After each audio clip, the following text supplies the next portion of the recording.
छोटा सा पॉन्ड हो, छोटा सा शेड हो, कुछ बत्तख के बच्चे हों, कुछ दाने हों, तो एक बिजनेस शुरू होता है, एक सपना शुरू होता है। जी हाँ, ये है बत्तख पालन बिजनेस। एक ऐसा रोजगार कि आप जब चाहें, जहां से चाहें शुरू कर सकते हैं और आमदनी प्राप्त कर सकते हैं। दोस्तों, मैं उस वक्त खड़ा हूँ बिहार के ही बहुत गौरवशाली ज़िला है नालंदा। नालंदा में इस वक्त मैं एकांगर सराय के एक फार्म पे हूँ, बत्तख फार्म पे हूँ, जहाँ पर लगभग अभी मुझे 1000 बत्तख दिखाई दे रहे हैं। कुछ यहाँ पर हैं और कुछ एक बगल में तालाब है, वहाँ पर भी तैर रहे हैं। तो ये काफ़ी बड़ा एरिया है जिसमें से ये अभी विचरण कर रहे हैं। और यहाँ पर जो फार्म की शुरुआत हुई है, जो बिज़नेस की शुरुआत हुई है, उस बिज़नेस के पीछे जो नायक है उनका नाम है मुकुल सिंह जी। जी हाँ, मुकुल सिंह जी से सैकड़ों किसान जुड़े हुए हैं। जगह पे उनके जो है बत्तख फार्म बिजनेस चलते हैं और मुकुल जी का वहाँ सपोर्ट रहता है। और आज भी इसी सपोर्ट को लेकर के मुकुल जी हमारे साथ आए हैं। सर नमस्कार, अभिनंदन, स्वागत है स्क्रीन पे। नमस्कार। सबसे पहले बिहार स्टोरी मीडिया और पवन टॉक्स चैनल को और आपको सभी फार्मर भाइयों को बहुत बहुत धन्यवाद जी, अभी बहुत अच्छा खासा होमवर्क कर रहे हैं मुकुल जी, बड़ी मेहनत कर रहे हैं बत्तख पालन में। एक्चुअली बत्तख पालन में तो मेहनत तो शुरू से डे वन से कर रहे हैं, लेकिन स्क्रीन पर ज़्यादा नहीं आते थे। स्क्रीन पर ज़्यादा नहीं आते थे, लेकिन बहुत सारे फार्मर लोग का डिमांड था कि जहाँ जहाँ से अंडा उठता है वहाँ का कलेक्शन का जी, दिखाइए बिल्कुल, हमको। बिल्कुल। तब तो ऊर्जा मिलेगी। जरूर जरूर सर। क्योंकि बत्तख पालन बिजनेस में अंडा उठना ही अपने आप में आपको उठाना है। और अगर अंडा बैठा तो आप भी बैठ गए। इसे क्या होता है कि ये हम विजिट करते रहते हैं तो फार्मर भी थोड़ा सा देख रेख में रहता है, हमारे नज़र में भी रहता है देख रेख कि वहाँ पर अंडा का रख रखाव कैसा है, कैसे रख रहे हैं। जो कमी बेसी है फार्मर को गाइडलाइन कर देते हैं, समझा देते जरूरी हैं। है वो। जरूरी है, इसलिए कि हम लोग को 2-4 महीना 5 महीना पर एक बार फार्म पर, 2 महीना पर विजिट रहता है फार्म पर। मेरा खासकर मेरे स्टाफ लोग का तो रेगुलर रहता है। अंडा आते हैं, ले जाते हैं, या कभी वैसा दिक्कत हुआ तो कह देते हैं भैया पहुंचवा दीजिए, तो यहाँ से पहुंचा भी देते हैं। यहाँ पर वो किसान भी मौजूद हैं जिनकी देख रेख में यहाँ पे हो रहा है और उनका भी स्वागत कर ले। सर नमस्कार। जी, क्या नाम हुआ आपका? संजीव कुमार। संजीव जी, सबसे पहला प्रश्न कि मुकुल जी सपोर्ट दे रहे हैं? जी, भरपूर दे रहे हैं। बत्तख पालन में कभी ऐसा तो नहीं महसूस हुआ कि आप अकेले पड़ गए? नहीं सर, कभी नहीं हुआ। कभी नहीं हुआ, बहुत बढ़िया। मार्गदर्शन सब दे रहा। अच्छा, कैसा चल रहा है? अच्छा चल रहा। अच्छा चल रहा है। तो अभी थोड़ा सा डाटा लेंगे आपके इस फार्म का। शेड में बहुत सारे वयस्क बत्तख थे जिसमें कुछ मादा रहे होंगे और कुछ मेल भी हैं। क्या संख्या है? 1000 का संख्या है, जिसमें टोटल 1000 है। हाँ, जिसमें 12% मेल है और बाकी फीमेल है। तो इसमें मेल और फीमेल कितने रहते हैं? 12% मेल है, बाकी फीमेल है। 1000 टोटल है। और काफ़ी अभी सुबह का जो देख रहे हैं, अभी देखिए घड़ी दिखाएंगे, अभी बज रहा है 9 बज के तकरीबन वही 39 से 38 मिनट। और इस वक्त में इनके अभी शेड में घुसा था तो भैया 1-2 अंडे तो मेरे पैर के नीचे आके फूट गए। अंडा ही अंडा बिछा हुआ है। कितना अभी अंडा समेट लेते हैं? करीब 500 अंडा दे रहा है। 500 अंडा भी ले रहे हैं जी। यानी कि कितने पुराने हो गए कि अभी 500 अंडा आ जा रहा है? 1.5 साल से काम चल रहा है, जिससे साल भर से अंडे पे है। मुकुल जी, 500 अंडा उसी में 500 में 10-20 इधर उधर रहता है। कभी कभी 400 से 500 माने मतलब 400-450 तो इनका रहता है। गारंटेड है? गारंटेड है। उतना उठाते हैं? हाँ, उठाते हैं। कुछ सीक्रेट है जो जैसे बत्तख को कुछ खान पान पर भी डिपेंड करता है। अगर बत्तख को सही डाइटिंग देते हैं, खान पान सही से देते हैं और उसको प्रॉपर हम लोग दाना में बताएंगे, वो दाना चलाते रहिए, ठीक है, आपका अंडा प्रोडक्शन ठीक ठाक आएगा। अभी देख रहा था, आइए ना सर आगे आइए। अभी यहाँ पर दाना जो है यहाँ पे चला रहे थे और देखिए यहाँ भी चूग भी रहे हैं यहाँ पे, और दिखा सकते हैं थोड़ा सा हाथ में उठा करके। तो ये बताएं पहले मुकुल जी कि ये जो ऐसे ही यहाँ पे मट्टी वाला ज़मीन है और ऐसे जो छीट रहे हैं तो 100% दाना बर्बाद मतलब कंज्यूम हो जाता है? ये बत्तख है, ये बत्तख है। बत्तख क्या है कि थोड़ा सा मिट्टी भी खाती है। अच्छा, ठीक है। और क्या होता है कि ऐसे छीड़ देते हैं तो मिट्टी का भी थोड़ा सा अंश उसमें, अच्छा, थोड़ा सा मिट्टी कंकर भी जाना चाहिए। अंडों की इससे मजबूती क्या के होता है कि अंडा थोड़ा सा मजबूत रहता है। इस रिगार्डिंग हम लोग दाना छिटवा के खिलाते हैं। लिए। जी। देखिए अब यहाँ पे एक छोटा सा पॉन्ड बना दिया है और उधर जो है वो वाली पॉन्ड बड़ी काली काली गंदी दिख रही है, ऐसा क्यों? ये बदले होगा, 2 दिन पर साफ होता है, 3 दिन पर। अच्छा, ये कल हो जाएगा फिर। ये छोटे छोटे पोखरे जैसे आप देखे होंगे, ये अगल बगल में 3-4 छोटा छोटा पोखरा रखे हुए हैं। ठीक है, एक ये हो गया, एक आपका उधर भी उधर भी है, उधर भी है और इधर भी है और एक बड़ा पॉन्ड उधर भी है। 4-5 है। तो ये छोटा छोटा रखे हुए हैं जो 2 घंटा 3 घंटा अपना पानी चला के, जैसे बत्तख हो जिधर मन आइए आइए जरा सा, इधर भी है दिखाते हैं। तो भैया मतलब बहुत लंबा चौड़ा स्पेस में आपका ये बत्तख फार्मिंग हो रहा है। कितना पूरा एकड़ है भाई? यहाँ पर 8 एकड़ है टोटल। 8 एकड़ है भैया। 8 एकड़ जो है, 8 एकड़ जमीन पे जगह जगह पे छोटे बड़े तालाब हैं और इसमें ये बत्तख पालन में भी काम आता है और ये मछली पालन भी करते हैं क्या? दोनों होता है इसमें। अच्छा, कौन कौन सी मछलियाँ डालें? इसमें रेहू है, पंकास है, अच्छा और क्या बोलता है उसको, रेहू जासर है, अच्छा, जासर, प्यासी। पंगास पंगास, हम्म और कतला भी है। बत्तख डिस्टर्ब नहीं करते हैं ना? नहीं, उसी का बीट से ही हो जाता है। उसको वाह। चारा देने की जरूरत है। बत्तख उस टाइम डिस्टर्ब करेगा जब जिस टाइम आपका जी, स्पॉन्ज आइए, जी। जैसे बत्तख में क्या होता है कि स्पॉन्ज अगर रखते हैं तो उस समय दिक्कत है, ठीक है। अगर वही फ्राई अगर रखते हैं पोखरा में तो उसको दिक्कत नहीं है। इसलिए दिक्कत नहीं है कि बत्तख आधा ही धड़ नीचा जाता है पानी के अंदर, ठीक है। तो स्पॉन्ज है तो वो ऊपर में ज़्यादातर रहना पसंद करेगा, ठीक है। और फ्राई है, फ्राई जो भी मछली होगा वो एक हाथ नीचा रहेगा, ठीक है। इसलिए उसको दिक्कत नहीं आता है। अच्छा, देखिए यहाँ पे फिर गड्ढा है, तो आइए सर इधर भी दिखाते हैं थोड़ा। भाई अलग अलग जगहों पे ऐसे ही देखिए, अब एक यहाँ भी छोटा सा पोखरा टाइप से यहाँ पे है। यहाँ पर भी अभी कुछ देर पहले बत्तख सारे थे, तो इतना सारा स्पेस मिल गया, तो बत्तखों के स्वास्थ्य के लिए भी बड़ा बढ़िया है। बढ़िया है सर। इनके पास कूद के कभी इधर कभी उधर कभी इधर। इनके पास जमीन पर्याप्त है, ठीक है। इतना में ये मोटा मोटी 10,000 पालन कर सकते हैं। अभी तो देख रहे हैं 1,000 बड़ा बर्ड रखे हुए हैं और 2,500 छोटा बर्ड रखे हुए हैं, ठीक है। तो ये धीरे धीरे इस काम को बढ़ा रहे हैं इसी से। अब ये सोच रहे हैं कि ये 12 वाला जो 2,500 हम अलॉट रखे हैं इसको तैयार कर लें। क्या बात है। देखिए एक तरफ से जो है रोज जो है इंस्टेंट अंडे आ रहे हैं, अंडों से कमाई हो रही है, क्योंकि अंडों का जो कीमत है वो मुकुल जी तय करते हैं और किसान जो है उनसे अंडा बेच लेते हैं, और वो अंडा जाती है हैचरी में। फिर हैचरी से जो है चूजे निकलते हैं, और देखिए फिर वही चूजे वापस लौट के किसान के पास भी आते हैं। तो भैया ये एक साइकिल है। तो देखिए यहाँ पे बहुत सारे छोटे छोटे चूजे हैं। कहाँ गए सर? ये कितने दिन के हो गए? ये करीब 20 दिन का है। 20 दिन का है। अच्छा, ये शेड की लंबाई चौड़ाई कितना है जिसमें ये 2,500 रखे? 80 बाई 25 है 80 बाई 25 है जी। हाँ, बहुत बढ़िया। तो अब हाँ जी। ऐसे पूरा है जो 240 फीट है और 25 फीट लंबा है। अच्छा, क्या बात है, बहुत बढ़िया। तो ये टोटल जो है आपकी कौन कौन ब्रीड की यहाँ पे आप पालन कर रहे हैं? खाकी कमल है। सिर्फ खाकी कैम्बल।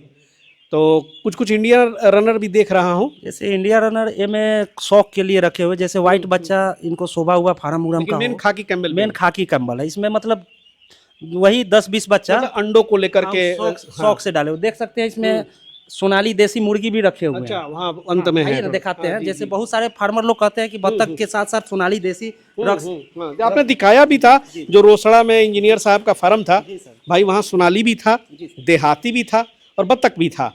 तो सही बात है कि सारा तो संरचना बना हुआ है, उसमें आप सोनाली भी ऐड कर सकते हैं। जरूर जरूर सर, सोनाली भी तो आप देते ही हैं। क्या बात है, बहुत बढ़िया और बहुत अच्छा है।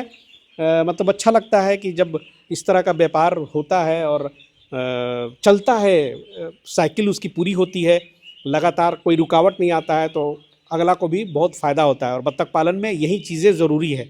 तो एक अच्छा हैचरी से जुड़ने से यही लाभ होता है। और मुकुल जी का वर्क काफ़ी अच्छा है।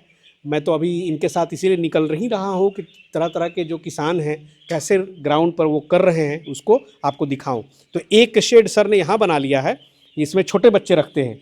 और एक शेड देखिए यहाँ पे किया, ये क्या लगाएं, ये क्या लगाएं? पहले मुर्गी फार्म करते थे तो उसी का डिंकर है पानी पीने वाला। इसके उधर भी सर शेड है ना? हाँ, तो उसके बाद उसमें रखते हैं आप अंडों के लिए। मतलब ये जितने बाहर घूम रहे हैं बत्तख। अच्छा, ये वाला जो बनाए हैं छोटा सा, एक देखिए भाई, ये बड़ा अच्छा है कि ये शेड के अंदर भी एक छोटा सा मिनी तालाब बना दिया। बार बार पानी भरने से अच्छा है, सोचा कि थोड़ा सा हम एक छोटा सा तालाब लगा दे, छोटा सा तालाब बना दें, ठीक है। और देखिए हाफ हॉर्स का मोटर लगा के पानी लगाए हुए हैं कि ताज़ा पानी इसको मिलते रहेगा, ठीक है। तो इसको पीने में भी आसानी रहेगा और थोड़ा सा इस मौसम में जाएगा ना तो वो इन्वायरमेंट एडजस्ट कर लेगा। अच्छा, तो एक बात बताइए कि डे 1 का चूजा जब आता है उस वक्त तो ये तालाब मतलब डूब के मर जाएगा, कितने दिन के बाद खोलेंगे? ये 17-18 दिन के बाद ही इसको एक्सपेरिमेंट, छोटे बच्चों के लिए, छोटे बच्चे को लिए बच्चा सब ट्रेनिंग लेगा। उसके बाद 28 दिन के बाद या 27 या 28 दिन के बाद इसको बड़ा पोखर में इसको ट्रांसफर कर देना है। अच्छा, वैक्सीनेशन का क्या हिसाब किताब है मुकुल जी, कैसे क्या करते हैं? करीब 6 दिन पर फेस बांध देते हैं और उसके बाद 11 दिन 12 दिन होता है ना तो गैमरो देते हैं और उसके बाद हर 15 दिन पर लगभग कोई बीमारी उमारी तो नहीं आई ना? नहीं, कोई बीमारी नहीं है मुकुल जी। जी नहीं, देखिए कुछ सीक्रेट वैक्सीनेशन भी होता है। सीक्रेट जो आप ही के पास है, जो 1 डे का बच्चा को हम देते हैं, उसमें क्या होता है कि अगर इस बच्चा को अगर वैक्सीनेटेड भी नहीं करते हैं, ठीक है, ऐसे इसको 3 डोज देना है, F1 F2 F3, ठीक है। बहुत सारे डीलर लोग क्या करते हैं कि बहुत सारे डीलर लोग क्या करते हैं कि बच्चा कैपेसिटी है 500 बच्चा 500 अंडा उठाने का, अब किसी फार्मर को 1000 बेच दिए जबरदस्ती जबरदस्ती, ठीक है, उसका सही से उठा नहीं पाते हैं अंडा। ये बहुत ही मतलब ज़्यादा चल रहा है कि जिसको 200 पालने की हैसियत है उसको आप 1000 थमा दें, थमा दे। दूसरा क्योंकि चीज वो उसी में लटपटा के मर जाएगा। मेन बात है, वो लोग को कोई सिस्टम नहीं ना है, वो सिर्फ बच्चा बेचने तक ही जानते हैं। बच्चा अगर बेच के वहां से उसके बाद वो आपको पहचानबो नहीं करेंगे, ना गाइड करेंगे, ना मार्केट दिखाएंगे, ना अंडा करेंगे, क्योंकि उनको खुद पता नहीं है कि मार्केट में कहाँ बेचना है। देखिए हमारे पास ऑप्शन है, हमारे पास ऑप्शन है कि खुद का हेचड़ी है, 2 लाख आप वहाँ पर खपत करते हैं। कुछ क्योंकि आपको तो अंडे चाहिए जी, कुछ कुछ कंपनी यहाँ है जो डायरेक्टली नाम नहीं बोल सकते हैं, मेरे जो प्लांट के अगल बगल में ही है। आप तो इंडस्ट्रियल एरिया में ही बैठे हुए जी जी, तो अगल बगल में ही है। तो कहने का मतलब है कि हमारा इजी वे में उड़ जाता है। दूसरा चीज शैम्पू कंपनी को जाता है, जो बार बार कहते हैं मेरे कंपनी के जब बगल पीछे में एक शैम्पू कंपनी भी है तो उसको भी देते हैं। उसके अलावा नेपाल भी हम अंडा भेजते हैं। और बहुत सारे ऐसे, अब तो अंडा का बहुत सारा डिमांड आ गया, 5 स्टार होटल, 7 स्टार होटल, ये सब जगह से अंडा का रिक्वायरमेंट आते रहता है। मैं तो इनसे पूछ लूं कि अंडा हाँ, कितना जरूर पैसा सर, देते हैं आप आप? पूछ लीजिए नहीं भैया, थोड़ा सा ये सब भी जरूर, सीक्रेट अभी तक- रहता है। सर- कितना देते हैं अंडा का? रेट हाँ 10 से 10 रुपये। 10 रुपया, 10 रुपये देते हैं सर? जी सर, बहुत बढ़िया दे रहे हैं। दे रहे हैं। 10 रुपया मेरा फिक्स है सर। अगला ये लोग तो रेगुलर सर जो हमारे देखिए मार्केट के हिसाब से अगर चलिएगा तो हो सकता है 8 रुपया रेट जाए, या हो सकता है आपका 13 रुपया भी चला जाए, लेकिन हमको तो 12 महीना उठाना है, तो हम लोग 10 रुपया फिक्स कर देते हैं। 10 रुपया में शानदार, बहुत बढ़िया। सोच लीजिए भैया, तो 4000 भी मान के चले प्रतिदिन, हम 400 अंडा ही लेके चलते हैं। हालांकि ये लोग बोले हैं कि 4 से 500 अंडा, तो चलिए हम सबसे लोएस्ट लेके चलते हैं 400, तो भी यहाँ पे 4000 रुपया प्रतिदिन जो है किसान की आवक हो रही है, जो उसको कमाई नहीं बोलेंगे, उनके फार्म पर वो पैसे आ रहे हैं, क्योंकि खर्च भी है। अब उस पर जो है ये फीड खिलाते हैं, तो फीड पे जो खर्च होता है वो भी बता दें। फीड पे कितना खर्च हो रहा है सर? 120 किलो दाना खा रहा है। 120 किलो दाना खा रहा है फीड में। हाँ मुकुल जी, 120 किलो रोज दाना पे चल जा रहा, तो क्या खर्चा गिरा? फीड अगर खिलाते हैं फेज 1 दाना 50 केजी का बैग आता है, तो 1200 कुछ रुपया यानी 1250 रुपया मान के चलते हैं। तो 2 बैग लेयर फीड हम दे दिए, ठीक है, 1 क्विंटल। उसके बाद ये 10% बाहर से ये अपना अर्जित कर लेता है भोजन, जैसे मतलब घास आपने हो एक गया। सिद्धांत दे दिया कि एकदम 120 ग्राम देना ही है, क्योंकि एग्जैक्ट डाटा दिया उन्होंने। जी, जी, 1000 बत्तख पर भैया 120 किलो दाना उठ रहा है। जरूर सर, जरूर सही बताया वो।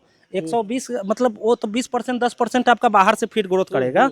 और मोटा मोटी अगर 2 बोरा अबर की भी खिलाते हैं तो 2500 रुपया मेरा कॉस्टिंग गिरता है, ठीक है। अगर हम 5000 अंडा कलेक्शन करते हैं, ठीक है, तो 5000 अंडा कलेक्शन करते हैं तो 5000 रुपया मेरा आ रहा है। फिर भी काट छाट के मिनिमम बता रहे हैं, कभी हो सकता है आपका अंडा प्रोडक्शन बढ़ जाए, ठीक है, लेकिन अभी मिनिमम गर्मी का समय है, तो गर्मी के समय में क्या होता है कि अंडा प्रोडक्शन थोड़ा सा कम हो जाता है, 10 15 20% कम रहता है। तो ये सिलसिला आपको 2-2.5 महीना रहेगा, ठीक है, 2 महीना रहेगा, तो उस बीच में थोड़ा सा लगेगा। लेकिन हम अभी के सिचुएशन है, अभी का महीना है जो मई जून और जुलाई से फिर अंडा बढ़ना स्टार्ट कर देता है। जी, अभी देखिए यहाँ पे अंडों की कलेक्शन सारे उठ गए कि कुछ बचे भी हैं सर? अच्छा, उठ रहे हैं अभी। अच्छा, आइए दिखाते हैं। देखिए इस फार्म में जो है सारे जो है वयस्क बत्तख जो है, मादा और जो पुरुष हैं दोनों इसमें हैं। देखिए यहाँ पे भी अभी अंडे दिखाते, कितना बढ़िया। यहाँ पे देखिए भाई बत्तख का अंडा, ये देखिए, और साइज सर परफेक्ट है, एकदम फुल साइज है सर, फुल साइज है ना? Full size. और सारे बत्तख के अंडे देखिए भाई, क्या बात है, सब एक साइज के हैं, कोई छोटा बड़ा नहीं है। आपको दिखा रहा हूँ यहाँ पे, देखिए, मतलब ऐसे ऐसे 50 जगह पे थाक में अंडे दे दिए हैं उन्होंने, यानी कि 1 2 3 4 5 6 7 8 9 10 11 12 13 अंडा तो यहीं पे, 13 2 15 13 2 15 3 4 19 अंडा यहाँ पे एक जगह था। और ऐसे कर करके पिलर में ये गड्ढे बनाए गए हैं अंडों के लिए खास करके।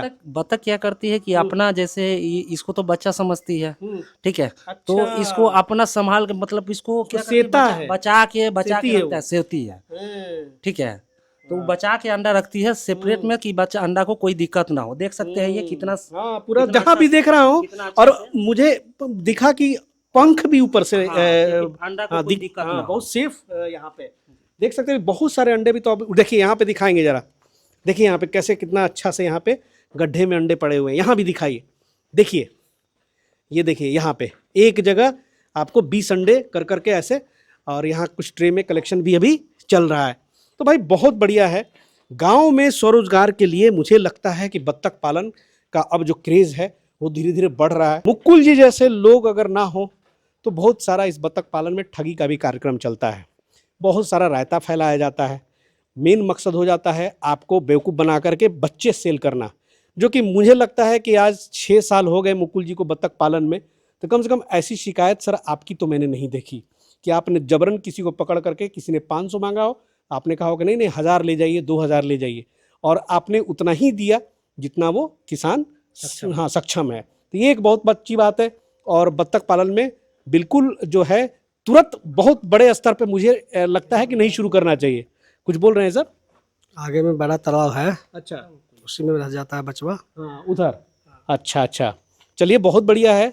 और सर की ऐसे ही इनकम होती रहे। अब एक सवाल और करेंगे सर से कि ये जो अंडे यहाँ से उठते हैं, जी, तो कब कब मुकुल जी को, मतलब आप कितना अंडा जब से आता होगा गाड़ी, तो ऐसा तो नहीं कि रोज उठता होगा, तो कितने दिन में यहाँ से भेजते हैं? 5 दिन पे जाता है। 5 दिन पे। हाँ, 5 दिन पे जाता है। मतलब 2000 प्लस जब अंडे हो जाते हैं हाँ, तो एक ही बार यहाँ से उठा लेते हैं। जी सर। और मुकुल जी की एक स्ट्रेटेजी भी है कलेक्शन पॉइंट की भी, जी जिसके सर। बारे में बताया था, मुझे बहुत अच्छा लगा। क्योंकि वो सब अगर नहीं रहेगा तो आप बत्तख पालन में सफल नहीं होगे भैया। अंडा तो आपका नहीं उठेगा तो आपका कह रहा है ना कि आपका बाजा बच जाएगा। जी जी जी, क्या सर, देखिए, उसी से तो कमाई है। एकदम एकदम। देखिए, हम फार्मर भाई लोग को ये भी कहना चाहते हैं कि अगर नियर अबाउट हमारे पास अगर नहीं समय नहीं मिल पाता है आने के लिए, तो उनके जिला बाई जिला है फार्मिंग, हर एक जिला में है, चाहे वो बिहार हो, यूपी हो या झारखंड हो, ठीक है। तो हम नियर अबाउट जो मेरा छोटा मोटा ब्रांच है, तो उस ब्रांच पर हम लोग भेज देते हैं। जो स्टॉक पॉइंट भी रखते हैं, 2 स्टॉक पॉइंट भी हर एक एरिया में रखते हैं, जहाँ से मेरा अंडा कलेक्शन करके वहाँ रख ले, और वहाँ से हम अपना हेचरी पर या कंपनी वाले को हो या नेपाल भेजना हो तो वहीं से हम लोग भेज देते हैं। चलिए बहुत बढ़िया है। तो एक ऐसा बत्तख फार्म उस स्टेज में आ चुका था जहां पर अब इनकम शुरुआत हो गई। और मुकुल जी बताएंगे कि जो खाकी कैम्बल के अंडे हैं, पहले भी आप बता सकते हैं कि सर 5 महीना लग ही जाता है उसको मतलब 100% आने में। जी 100%। उतना तो भाई घर से खर्च करना पड़ेगा शुरुआती एकदम। दौर में। देखिए क्या होता है कि हम लोग क्या करते हैं कि जैसे फार्मर लोग का अगर 1000 बत्तख बाई द वे ली है, तो उसमें 30 से 35% मेल का रेशियो रहता है, ठीक है। तो 10% 12% रख के बाकी मेल हम लोग सेल आउट कर देते हैं, ठीक है।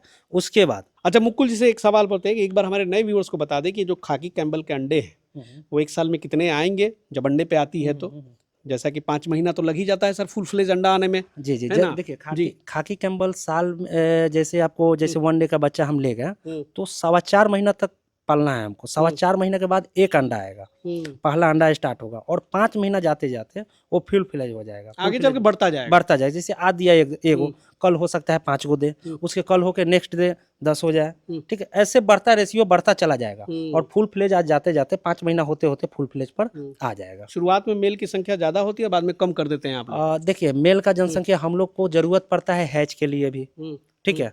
अगर खाने में जाता है तो मेल भी नहीं रहेगा तो चलेगा, लेकिन मेल रखना जरूरी है, ठीक है। मेल इसलिए रखना जरूरी है, बहुत सारे फार्मर लोग बताते हैं, डीलर लोग बता देते हैं गलत सलत की मेल नहीं रखिएगा तो भी अंडा देगा। कोई अंडा तो देगा लेकिन उस रफ्तार में नहीं देगा। जो आपका 80% अंडा देना चाहिए वो परसेंटेज घर के 60% 65% हो जाएगा, यानी 10 15 20% का आपको फर्क रहेगा।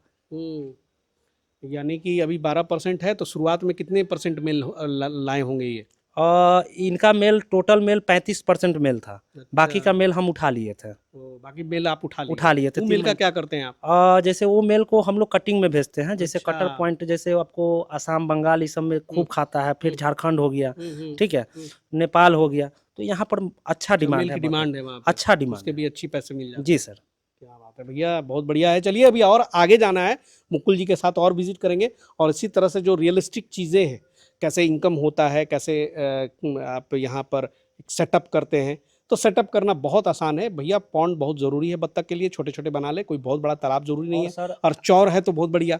आज बत्तख फार्मिंग से ही आज इस जगह पर है, ठीक है। बात है। कौन सा जगह है सर?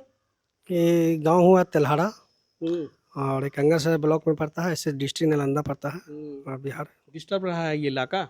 नहीं वैसा कोई डिस्टर्ब नहीं है, कभी आराम से इधर। मतलब टोटल इनकी कमाई धमाई बत्तख पालन से ही है? हाँ हो रही है अभी, हो रही है। हाँ। और क्या धीरे धीरे और बढ़ा रहे हैं। आज इनकम है तब ना, ये 1000 से अब बढ़ा दिए, फिर 2500 लिए, तो वो तैयार हो रहा है, फिर बोल रहा है कि फिर डालेंगे। वो भी सर जो कर रहे हैं तो अंडे के लिए आप कर रहे हैं? जी हाँ, अंडे के लिए। भैया तो अभी आगे चल के इनका 6 महीने बाद लगभग 3,500 टोटल बत्तख अंडे देंगे, तो भैया उस समय भी मुलाकात होगी। चलिए अच्छा है। और नालंदा में हम सोच रहे हैं कि इस एरिया में जैसे एक स्टॉक पॉइंट हम अच्छा खासा इधर बड़ा स्टॉक पॉइंट बनाए जो काम चालू है, ठीक है, तो इनका जैसे इनको लिए भी बेनिफिट होगा कि अंडा कलेक्शन हो के आराम से चला जाएगा।